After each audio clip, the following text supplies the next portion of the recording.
prepare you. Go and count the stars. If you can count the stars, that's the multitude of nations, children that I'm going to give to you. What can I say? This is my conclusion of my preaching. You will never. Let me give it an example. For me, you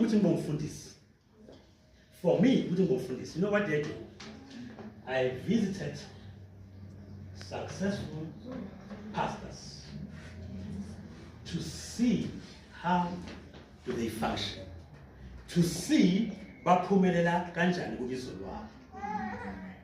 Ngahamba ngayobona ngayo-observe indlela abaphumelela ngayo ebufundisini babo. And then ngabuya uNkulunkulu wangiblessa ngegifting yokuba umfundisi.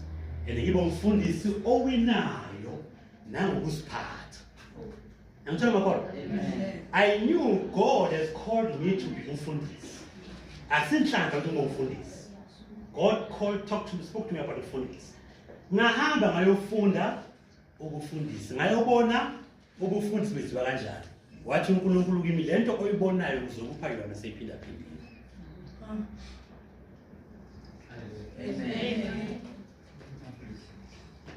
If you are going to be a doctor in the future, if God has spoken to you, young child, uzoba udokotela in the future.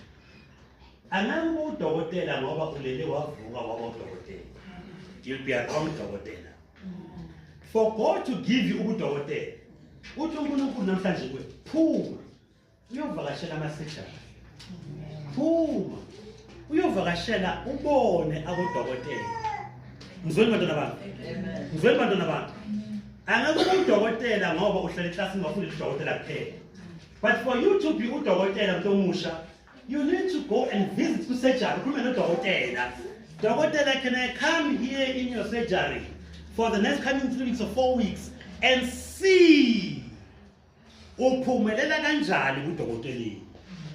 Let me tell you, uNkulunkulu uzokunika ubudokotela obuphindaphindiwe kunalobu obonile.